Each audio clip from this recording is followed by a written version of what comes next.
Cricket বিশ্বে অনেক অধিনায়ক এসেছেন, কিন্তু মহেন্দ্র সিং ধোনির মতো জাদুকর খুব কমই দেখেছে এই দুনিয়া, যার হাতের ছোঁয়ায় ভারতীয় ক্রিকেট পৌঁছে গিয়েছিল এক অন্য উচ্চতায়। সময়টা ছিল ২০০৭ সাল। এক ঝাঁক তরুণ ক্রিকেটারকে নিয়ে দক্ষিণ আফ্রিকার মাটিতে পা রেখেছিলেন রাঁচির সেই ছেলেটি। কেউ ভাবেনি, কিন্তু ধোনির সেই অদম্য জেদ ভারতকে উপহার দিয়েছিল প্রথম টি-20 বিশ্বকাপের শিরোপা। মরুঝড়ের মতো উড়ে এসে দক্ষিণ আফ্রিকা থেকে চ্যাম্পিয়ন হয়ে দেশে ফিরেছিল টিম ইন্ডিয়া। সাফল্যের সেই জয়যাত্রা কিন্তু সেখানেই থেমে থাকেনি।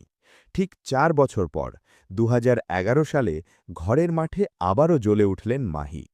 তার ঠান্ডা মাথার পরিকল্পনা আর অসাধারণ নেতৃত্বের গুণে ২৮ বছরের আক্ষেপ মিটিয়ে ভারত আবারও হল ওয়ানডে ক্রিকেটের বিশ্বসেরা।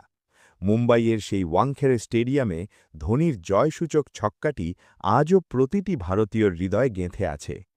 ২০০৭ থেকে ২০১১ মাঝখানের এই কয়েক বছরে ধোনি প্রমাণ করেছেন যে বিশ্বাস আর সঠিক নেতৃত্ব থাকলে যে কোনো অসম্ভবকে জয় করা সম্ভব। আপনার মতে ধোনির কেরিয়ারের সেরা মুহূর্ত কোনটি? কমেন্টে জানান।